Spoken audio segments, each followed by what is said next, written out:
Pagi hari ini saya akan khotbah tentang what keep us going. Apa yang akan terus membuat kita bertahan. Apa yang akan membuat iman kita nggak goyah. Apa yang terus membuat kita semangat meskipun tantangan nggak mudah. Yang pertama, vision. Katakan vision. Yang kedua, wisdom. Katakan wisdom. Yang ketiga, katakan friends. Katakan friends. VWF ya. Yang pertama, saya akan bahas tentang visi.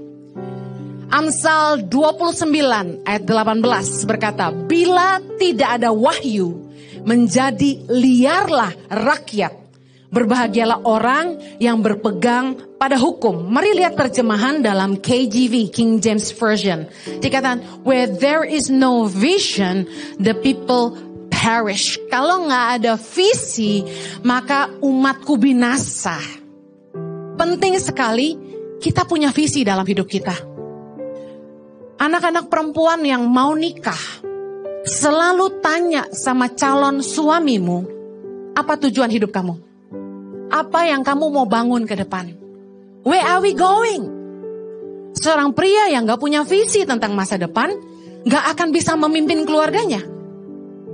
Ya jalanin aja lah. No. Kita mesti ngerti kita hidup buat apa. Visi membuat hidup kita tuh jadi punya arah, punya tujuan. Fokus kita lebih terarah, lebih tajam.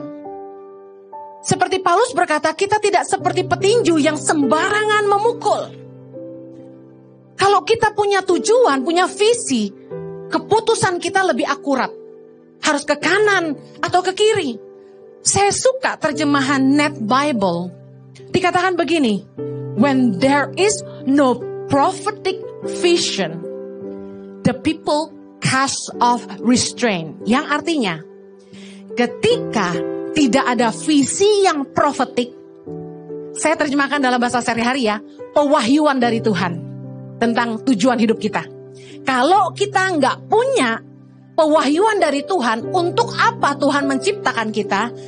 Orang menjadi lepas kendali, liar, hidupnya nggak terarah, serampangan.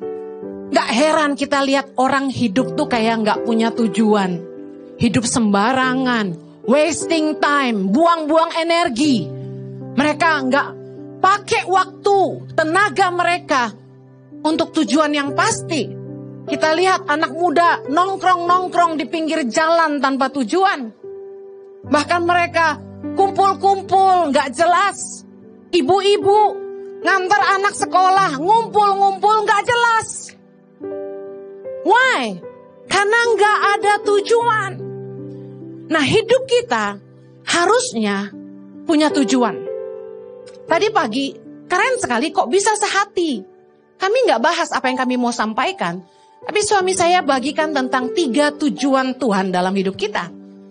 Yang pertama kehendak daulat Tuhan.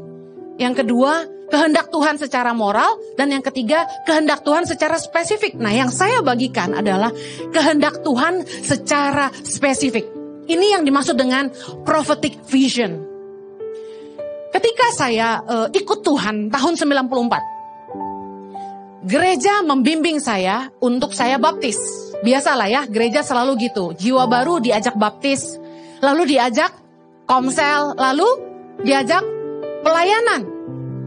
Tidak pernah ada yang memberitahu saya bahwa hey, Tuhan itu punya kehendak dalam hidup kamu. Tuhan itu punya tujuan. Tuhan sudah mendesain sebuah masa depan buat kamu. Kamu harus berdoa sungguh-sungguh supaya kamu mengerti apa kehendak Tuhan untuk kamu. Tidak pernah ada yang kasih tahu saya itu, jujur aja.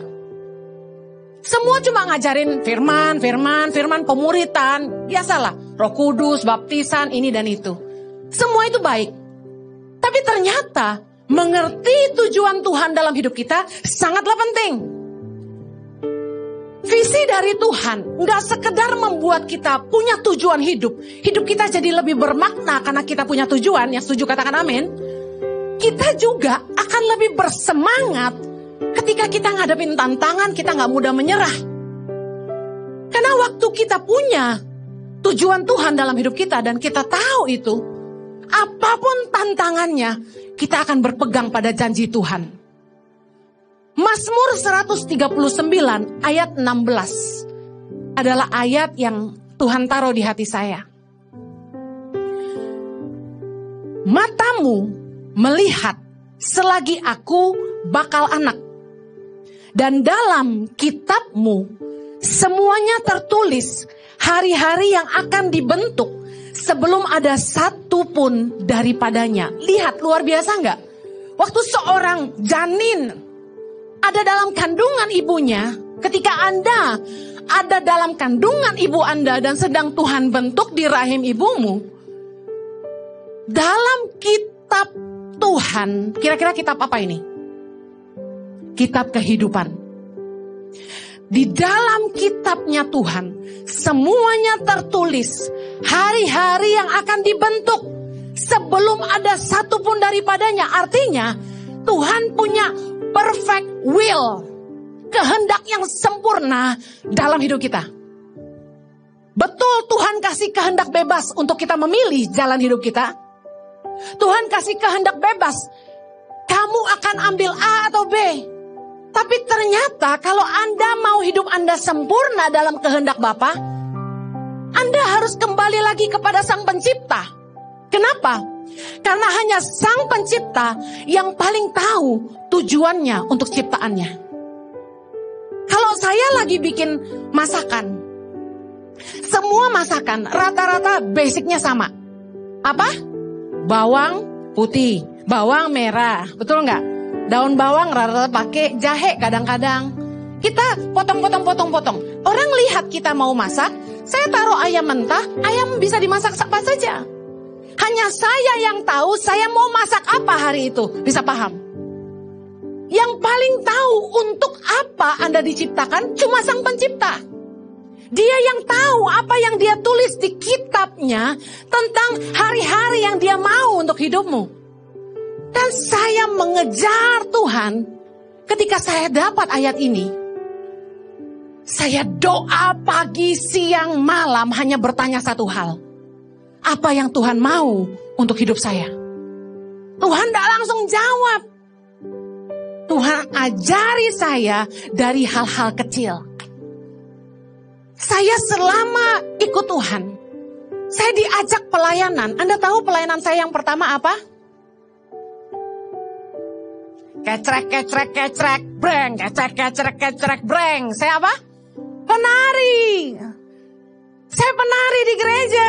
Dari kecil umur 6 saya udah balet. Jago lah dikit. Kemudian saya disuruh jadi singer. Karena dianggap suaranya boleh. Nyanyilah saya. Kemudian jadi worship leader. Kemudian sempat jadi worship pastor. Akhirnya saya, karena pengalaman-pengalaman ini, saya mengambil keputusan kuliah di Hillsong Bible College dengan major Creative and Art, majoring in vocal. Menjurus banget gak tuh? Vokal, bos. Coba suruh saya nyanyi, malu-maluin. Gak berani saya nunjukin dalam tanda kutip kehebatan saya bernyanyi, karena saya gak ada apa-apanya dibandingin Cika, singer Iji. Gak ada apa-apanya dibandingin Rusahana ya. Hari ini saya gak jadi Henny Simorangkir, bukan? Kira-kira menurut Anda sia-sia gak berapa tahun saya sekolah segitu? Bayarin guru nyanyi saya setengah jam itu $30 Australian. Setengah jam. Saya kerja sejam $10. Kalau kita hitungan dagang, bokang tahu. Rugi, bocuan. Investasi sia-sia bertahun-tahun sekolah, buang waktu, buang uang. Gak balik tuh. Hari ini gua nyanyi gak ada yang bayar. Bisa paham maksud saya? Kenapa? Karena gak ada yang kasih tahu saya pelayanan itu baik. Saya gak bilang mimpin pujian itu gak baik. Tapi ternyata Tuhan punya kehendak yang sempurna bagi saya. Saya baru ngerti bahwa Tuhan panggil saya pertama untuk mengeluarkan orang dari kemiskinan. Yang kedua, Tuhan panggil saya untuk menyampaikan, untuk mengajar firman Tuhan.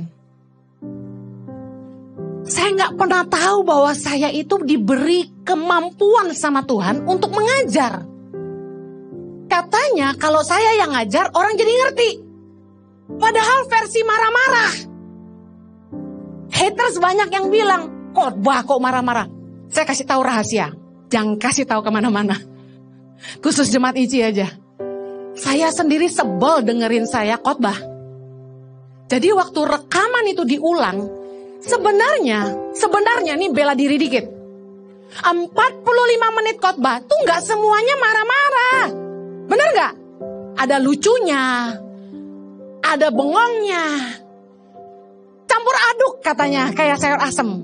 Tapi herannya justru bagian yang saya ngomong gak berhenti dan kencang, itu yang viral. Ibu-ibu dengar saya bladadadadadada gitu. Itu yang viral. Berarti orang lebih demen saya marah. Waktu COVID saya ngekhotbah depan kamera, gak ada emosinya, diprotes. Begitu saya khotbah di mimbar, Pak Rizal langsung bilang gini, nah ini yang gue demen, dia bilang gitu. Berarti Anda lebih suka saya marah-marah. Ada istilah pengerja ICI, penekanan, bukan marah-marah. Yeremia 29 ayat 11. Sebab aku ini mengetahui rancangan-rancangan apa yang ada padaku mengenai kamu. Sebenarnya ini aja udah jelas ya, benar gak? Bahwa Tuhan punya rancangan gak buat Anda?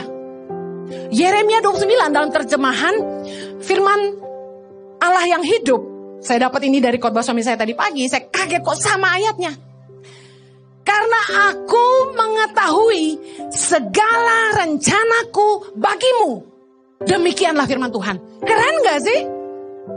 Nah, Tuhan punya tujuan untuk hidup kita.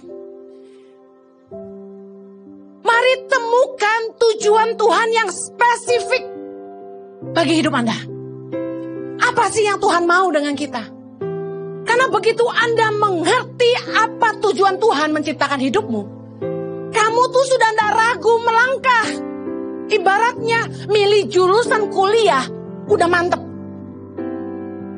Sayangnya waktu saya nemu tujuan Tuhan dalam hidup saya udah umur 28. Mau kuliah lagi udah telat. Anak masih lahir baby, saya harus urus. Akhirnya saya learning by doing. Kita kalau punya visi dari Tuhan, saya kasih tahu, tantangan selalu ada. Percaya nggak saya ngalamin begitu banyak masalah di tangan pengharapan? Anda pikir menolong orang miskin gampang? Saya mau kasih tahu, pekerjaan yang tersulit yang saya pernah lakukan selama saya hidup adalah ngurusin orang. Kita yang mau nolong dia aja kayak dia yang nolong kita. Saya sampai ngemis. Please let me help your children. Saya dipalak-palak, dimintain duit, suruh bangunin rumah. Gereja minta dibangunin. Kan kayak gitu-gitu kalau masuk kampung tuh. Kalau nggak nurutin, ditutup jalan kita. Musuh saya bukan beda agama, yang seiman dan sejawatan. Tahu dong, lihat aja di YouTube. Tukang bakmi musuhnya tukang bakmi yang lain katanya. Ironi. Kesulitan saya memenangkan masyarakat adalah orang yang sama-sama percaya Yesus beda aliran tidak suka. Saya bilang gini, makanya dari dulu gua gak mau punya gereja tuh begini. Kenapa sih mesti ada tembok-tembok denominasi? Makanya gereja kita gak pakai kata denominasinya di depan, karena itu cuma legalitas, karena kita perlu punya izin. Kita adalah orang percaya yang berdampak bagi bangsa, katakan amin. Saya gak mau pakai denominasi-denominasi. Saya bilang, itu cuma bikin kita jadi bangun tembok. Saya undang umat Katolik datang ke gereja ini. Saya undang agama lain boleh datang ke gereja ini. Saya gak peduli mereka duduk dengan pakaian seperti apa. Mereka rindu dengan kebenaran. Dan menurut saya kebenaran, kasih buat semua agama bisa diterima. Kenapa harus bikin sesuatu yang membuat orang jadi gak mendengarkan kebenaran? Saya udah bilang dari awal kita running gereja ini, kalau ada yang datang ke sini dan Anda lihat, ini gereja, jangan kasih tahu.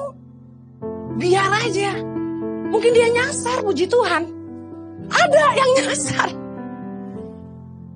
Dia datang, dia masuk. Terus ada yang samperin. Mbak, salah tempat ya? Loh, ini bukan mall. Bukan katanya. Ini gereja. Ya, dia pergi. Mesti jangan. Biar aja. Mari, kalau Anda mau bertahan dalam hidup ini, Anda bisnis, Anda mesti tanya Tuhan. Tuhan, apa yang Tuhan mau saya lakukan di bisnis saya?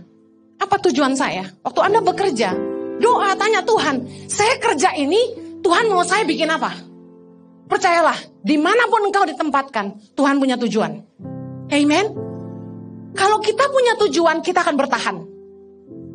Orang yang kerja di tangan pengharapan hanya mengharapkan upah, tidak akan bertahan lama.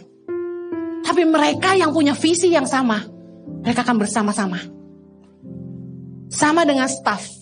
Jangan cari karyawan yang gak punya visi yang sama.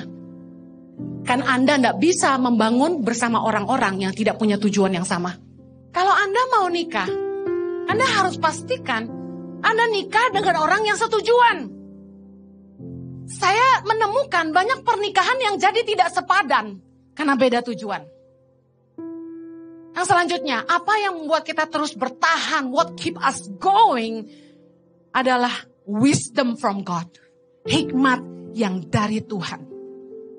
Tahun depan, Pak Presiden Jokowi bilang merupakan tahun-tahun yang genting. Genting tuh artinya gak mudah. Banyak tantangan yang luar biasa. Hidup kita aja banyak tantangan, betul gak? Dari keluarga, rumah tangga. Iblis itu selalu berkeliling seperti singa yang mengaum-ngaum untuk mencari celah, untuk menyerang hidup kita, melemahkan iman kita dan menjatuhkan kita. Jaga hidupmu, jaga hatimu. Kita melayani, saya contoh hidup saya aja. Waktu saya siapin khotbah, hati saya harus bersih.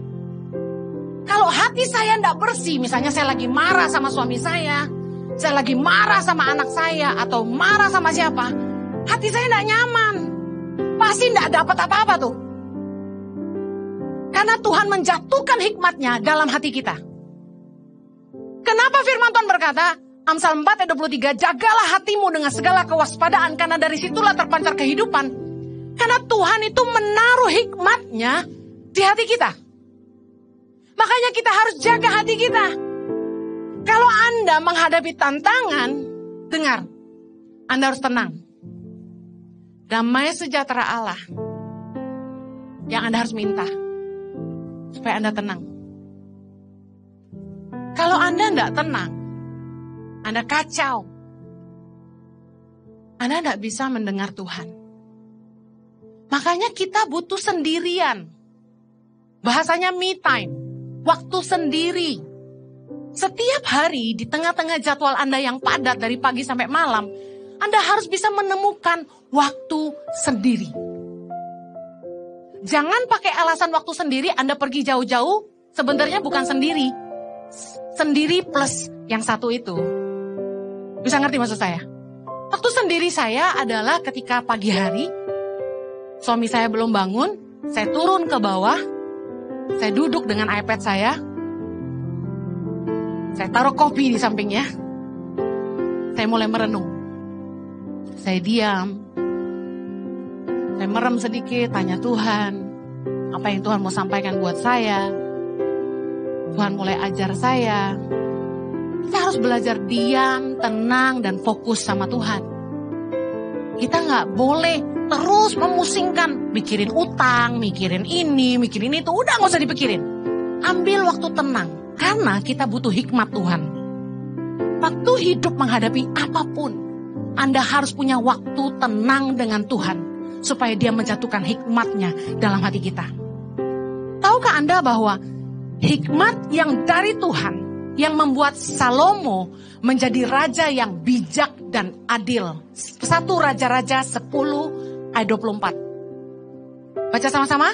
Seluruh bumi berikhtiar menghadap Salomo untuk menyaksikan hikmat yang telah ditaruh Allah di dalam hatinya. Lihat, hikmat itu ditaruh Tuhan di mana? Dia katakan di hati saya. Kita harus minta hikmat sama Tuhan. dalam memutuskan apapun dalam hidup kita. Mau ke kanan atau ke kiri. Kita harus terus atau berhenti. Jangan banyak ngomong sama orang. Kalau punya masalah tuh ya boleh curhat. Tapi jangan kemana-mana.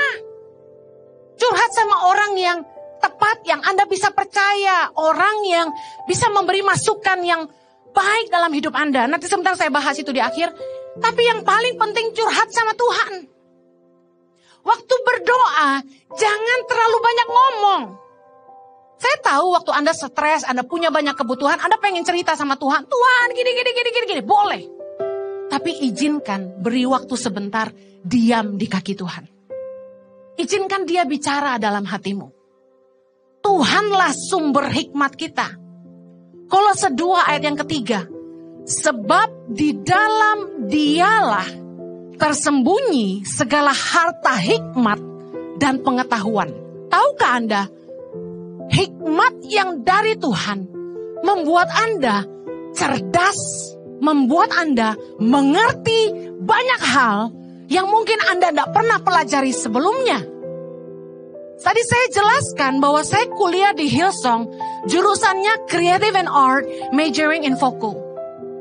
Ada nggak hubungannya sama pelayanan saya hari ini? Saya punya yayasan Tangan Pengharapan yang notabene ngurusin orang miskin, orang-orang yang membutuhkan. Itu nggak dipelajari di Hillsong. Nggak ada pelajaran itu. Untuk bikin program, untuk bikin project, bikin SOP, bikin sistem di yayasan. Bagaimana bisa control center ada 85, ada 6.100 anak. Seluruh Indonesia. Ada 8 asrama, ada 1 mobile klinik. Ada beberapa tim pemberdayaan di seluruh Indonesia. Bagaimana kontrol mereka semua? Saya kasih tahu kenapa saya bisa bikin program, kenapa saya bisa bikin project, bagaimana saya bikin sistem, dan lain sebagainya. Hikmat dari Tuhan. Hikmat dari Tuhan memampukan kita mengerjakan hal-hal yang Dia mau kita kerjakan tanpa kita pelajari sebelumnya. Saya bisa bicara sama guru-guru pedalaman Tangan Pengharapan di annual meeting setiap tahun seperti kemarin. Saya harus ngomong sama semua perwakilan dari seluruh daerah tanpa bawa catatan. Saya tidak bawa iPad saya tidak buka buku, saya tidak pakai PPT, saya duduk dan cerita sama mereka. Seperti seorang mama. Saya ngomong 1 jam. Semua dari hati saya. Kenapa? Karena hikmat itu tidak ada di buku. Hikmat itu tidak ada di otak. Hikmat itu di hatimu. Tuhan mengajari kita banyak hal kalau kita bergantung pada hikmat dari Tuhan. Makanya ada lagu yang berkata, percayalah kepada Tuhan dengan segenap hatimu. Tahu lagu itu? Dan jangan bersandar kepada pengertianmu sendiri. Itu Amsal 3 ayat 5. Mengajar kita supaya kita percayalah kepada Tuhan dengan segenap hatimu. Dan janganlah bersandar kepada pengertianmu sendiri. Kita harus percaya bahwa Tuhan Maha Tahu. Anda gak bisa bilang, saya ini master bisnis lulusan Harvard. Urusan bisnis udah, Tuhan jangan urus-urus. Tuhan urus gereja aja. Tuhan gak ngerti apa-apa soal bisnis saya. Enggak. You won't believe it. He's the master of everything. Amen. Dia pencipta segalanya. Apa yang dia gak tahu? Anda jangan sok tahu. Malah itu harusnya. Belajar ngandelin hikmat Tuhan itu sumber kemenangan kita. Anda pikir ngurus anak gampang? Ngurus anak menurut saya pekerjaan tersulit di dunia ini. Anak kalau udah mulai lebih dari 12 tahun, itu kayak batang pisang udah berubah jadi jati. Udah gak bisa dibengkok-bengkokin. Susah setengah mati. Mau nakal-nakal, mau baik-baik. Makanya orang tua mesti ngerti. Golden age 0 to 12, 0 sampai 12 tahun. Investasi waktu terbanyak buat anak-anakmu. Jangan serahin pembantu. Jangan Anda tinggalin anak di rumah sampai pembantu diajarin cari kutu. Nah, anak-anak gini cari makan gitu. Listen up. 12 tahun adalah waktu yang pendek. Tahu-tahu anak kita udah gede. Betul gak? Begitu remaja udah kenal pacar, udah bisa naksir orang, kunci pintu, itu tanda berubahnya. Pengalaman gue. Udah mulai lampu diremang-remangin di kamarnya. Mama, mau beli lampu yang bisa warna kuning, pink, biru. Aduh, kenapa nih anak? Pintu udah kunci, lagu setel kencang-kencang. Apa sih lagunya? Gue soalnya gak tahu lagu dunia. Katakanlah lagu gini. Apa ya? Pokoknya gue gak tahu. Gue bilang, ini kenapa sih dengerinnya lagu begini? Pokoknya lagu cinta-cinta. Apaan sih, geli banget gue. Kan dia masih kecil ya kan. Saya pikir kita udah terlambat menyadari anak kita udah besar. Dia udah ngerti banyak hal. Udah gak gampang dikasih tahu. Saya tuh minta hikmat sama Tuhan bagaimana ngadepin anak 3 ini. Puji Tuhan tuh anak saya tuh anak baik-baik gitu loh. Gak ada yang nakal ekstrim gitu. Tuhan tahu kali ya kemampuan saya, gak sanggup saya. Bisa gila. Udah mesti khotbah. Anak pendeta bandel. Aduh mau gimana saya. Puji Tuhan loh, anak saya tuh gak aneh-aneh. Tapi tetap ada tantangannya guys. Saya minta hikmat sama Tuhan. Ini gimana anak saya Tuhan? Saya percaya Anda yang punya anak-anak remaja, ngangguk-ngangguk dong biar gue berasa gue gak sendirian gitu loh. Katakan saya butuh hikmat Tuhan. Yeah. Hikmat itu menolong kita menghadapi tantangan, menemukan jalan keluar. Kreatif dalam berpikir. Anda yang kerja, jangan nyontek karya orang lain terus. Minta hikmat sama Tuhan, saya harus bikin karya apa? Saya kasih tahu, jadilah orang yang terdepan, jangan jadi orang yang fotokopi orang lain. Tahukah Anda kelebihan dari orang-orang yang terdepan? Waktu orang mulai kopi-kopi dia, kita udah duluan. Saya lihat teman-teman pendeta lain pada bikin 60 minutes worship, ditambahin belakang dan depannya atau di Indonesiain. 60 menit penyembahan apa gitu. Ada lagi 60 minute worship apa gitu. Berani lagi WA ke saya. Saya senang. Karena Ici menginspirasi. Bukankah kita senang ketika hidup kita berdampak? Memang itu, live to impact. Tapi saya jadi ketawa sih pikir gini. Lu cuma gini loh, lu cuma butuh doa dan minta hikmat sama Tuhan. Lu mesti bikin apa? Jangan copy orang lain terus. Suami saya orang yang suka belajar. Dia selalu lihat-lihat gereja lain bikin apa. Tapi kita gak copy mereka. Saya bilang, Jo, just for knowledge, it's fine. Copycat, no way. We have to have our own color. Kita masih punya warna sendiri. Kita harus belajar dari orang lain. Kita bukan Superman, Superwoman. Tapi saya selalu percaya bahwa hikmat Tuhan terutama. Apa yang Tuhan mau buat gereja kita? Contoh. Tuhan taruh di hati saya waktu Jojo bilang, Henny, kita bikin gereja onsite yuk. Saya bilang, Tuhan berkenan gak? Tuhan bilang gini, jawab kebutuhan jemaat. Saya pikir kebutuhan jemaat apa? Tuhan bilang gini, orang percaya gagal dalam 3 area ini. Gerejamu harus fokus di sini. Apa yang pertama? Marriage and parenting. Orang percaya banyak gagal dalam hubungan dan pernikahan. Kita harus jadi teladan di rumah sendiri. Amin. Yang kedua, orang Kristen banyak gagal, gak jadi saksi di dunia kerja dan usaha. Katanya kalau udah join bisnis sama sesama orang Kristen, waduh bocai lah. Jangan pernah join bisnis sama orang Kristen, berarti kan parah. Di dunia kerja, orang Kristen penuh kasih karunia tanda kutip. Diskon kerja keras, kerja terlambat, pulang pagian, alasannya latihan. Apalagi kalau tahu bosnya Kristen, udah habis dikadalin deh. Telepon kantor buat konseling katanya. Fotokopi mesin buat bahan sekolah minggu katanya. Saya nekanin banget bagaimana kita harus jadi terang di dunia kerja. Di tengah-tengah dunia usaha, kita harus punya warna yang berbeda. Kalau orang buka bisnis buat cari cuan aja, anak Tuhan buka bisnis untuk nolong orang. Amen. Yang ketiga, Tuhan kasih hikmat sama saya. Orang percaya itu banyak gagal dalam keuangan. Orang tuh miskin bukan karena gak punya penghasilan. Orang miskin bukan karena gak punya uang, tapi karena tidak bijak mengelola keuangan. Jadi Tuhan mulai taruh 3 hal itu.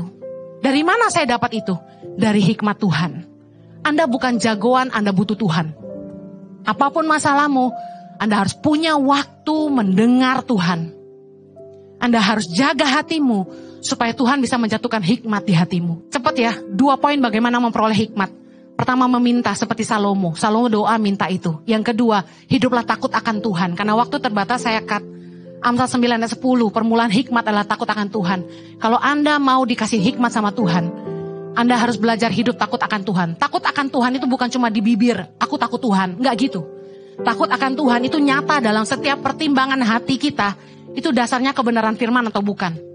Cara hidup kita itu sesuai kebenaran atau enggak. Orang takut Tuhan tuh kelihatan dari pertimbangan hatinya dan cara hidupnya. Yang terakhir, what keep us going? Orang-orang di sekitar kita. Friends, bicara soal keliling kita. Yang nomor 1, keluarga. Jangan melangkah tanpa support keluarga intimu. Keluarga inti bicara istri, suami, dan anak-anakmu. Banyak kali ketika kita berjalan, kita ngerasa istri kita terlalu lambat, suami kita tidak nyambung, lalu kita maju sendirian di dalam Tuhan. No, kita harus bersama-sama. Saya tidak akan pernah melangkah tanpa Jojo ikut dengan saya, demikian juga Jojo dengan saya. Saya selalu menyertakan anak-anak saya terlibat, saya selalu cerita sama mereka apa yang Tuhan mau saya kerjakan. Kita harus punya komunitas di rumah yang support kita. Karena keadaan rumah menentukan kreativitas kita di luar, menentukan ketajaman kita di luar. Jangan omong kosong, kalau rumah tanggamu berantakan, pelayananmu tidak ada artinya. Bisnismu, uangmu tidak ada artinya. Karena rumah tangga adalah tempat di mana kamu sebenarnya menikmati hidupmu yang sebenarnya. Don't be a faking Christian. Jangan jadi orang Kristen yang palsu. Rumah tangga berantakan, tapi di luar kelihatan hebat, bahagia-bahagia. Jangan pura-pura bahagia. Ya. Kemudian, siapa yang Anda izinkan bicara buat hidup Anda? Orang-orang yang bergaul dengan Anda menentukan masa depan Anda. Show me your friends, I'll show you your future. Orang yang bilang ini katanya unknown. Saya search siapa sih yang ngomong ini? Unknown. Tapi this is true. Banyak orang pelajari tentang kebenaran statement ini, bahwa teman-teman kita menentukan masa depan kita. Amsal 13 ayat 20 berkata, siapa bergaul dengan orang bijak menjadi bijak, siapa berteman dengan orang bebal menjadi malang. Orang-orang di sekitar kita adalah suara-suara yang kita dengar, pendapat kita yang akan mempengaruhi cara berpikir kita, keputusan yang kita ambil akhirnya menentukan hidup kita. Dan yang luar biasa gini, Anda sering hangout sama siapa? Siapa teman-teman yang sering Anda minta nasihat? Bagaimana hidup mereka? Pastikan Anda tidak dengar dari orang-orang fasik, kata firman Tuhan. Tidak dengar dari orang-orang yang berdosa, yang cara hidup mereka aja sembrono, melukai Tuhan. Jangan duduk dengan tukang gosip.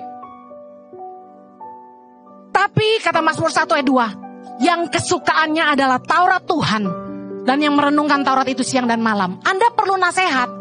Jangan curcol sama temen yang gak ngerti firman. Dia akan bilang ini, gue lihat lu berantem mulu, udah cerai aja. Kenapa? Anak lu pacaran? Hah, di kamar? Oh, udah biasa. Anda harus dengar nasihat orang yang ngerti firman Tuhan dan melakukan firman. Banyak orang yang tahu firman tapi belum tentu melakukan. Dengar nasihat orang-orang yang Anda tahu hidupnya berbuahkan kebenaran. Kelilingi hidup Anda dengan teman-teman yang membangun, bukan yang melemahkan. Amsal 16 ayat 24 berkata gini, perkataan yang menyenangkan ada seperti sarang madu, manis bagi hati dan obat bagi tulang-tulang. Balik ke keluarga, istri maupun suami, jaga perkataanmu. Jangan sadis sama pasanganmu. Kalau kamu pengen didengar, kamu pengen dicintai, kamu pengen direspek oleh pasanganmu, jangan merendahkan, jangan menjatuhkan, jangan melemahkan pasanganmu. Justru engkau harus jadi penopang yang utama dalam keluarga. Saya akhiri. Pergaulan yang buruk merusak kebiasaan yang baik. Hati-hati Anda sering hangout sama siapa. Ngumpul ngabisin waktu sama siapa. Coba uji hidupmu. Hidupmu makin berkualitas, makin tajam, makin semangat, atau malah jadi lemah, jadi mundur dalam iman, malah tidak mau pelayanan, rumah tanggamu malah berantakan. Hati-hati ya, saya ngomong sama pengerja nih, semua dengar. Jangan pelayanan lebih daripada waktumu untuk keluargamu. Saya larang mereka pelayanan lebih dari 2 kebaktian. Terima kasih loh. Bukan aku gak tahu terima kasih. Terima kasih loh buat pengerja-pengerja ICI yang luar biasa. Melayani dengan hati. Tapi kalian harus urus keluargamu baik-baik. Keluargamu nomor 1. Setahu saya kalau mulai WA saya malam-malam saya bilang gini, kamu harus tidur. Kamu harus cuti, kamu harus spend time with your family, have time with your kids. Kita harus sehat. Jangan sampai ngumpul sama teman lebih banyak daripada kumpul sama keluarga. Itu gak benar. Istri dan anakmu harus diurus. Suamimu harus diurus. Amen. Kalau Anda ingin bertahan, terus kuat di dalam Tuhan, pastikan Anda punya rumah tangga yang sehat, lingkungan yang sehat, yang membuat hidup Anda terus dibangun. Mari kita berdoa. Tuhan memampukan kami. Tuhan memberikan kasih karunia, menolong kami untuk terus kuat di dalam iman, terus bertumbuh di dalam Tuhan. Kami tidak mudah menyerah. Kami percaya Tuhan pasti menggenapi janji-Mu dalam hidup kami. Bicara buat umat-Mu, bukakan telinga rohani mereka untuk mendengar Tuhan. Supaya mereka menemukan tujuan Tuhan dalam hidup mereka. Mereka boleh menemukan visi dari Tuhan. Mereka boleh dipimpin oleh hikmat yang dari Tuhan. Dan mereka juga dikelilingi oleh teman-teman seiman yang akan menolong, menguatkan mereka. Keluarga yang menopang mereka. Terima kasih Bapa. Berkati umat-Mu. Di dalam nama Yesus kami berdoa. Amen.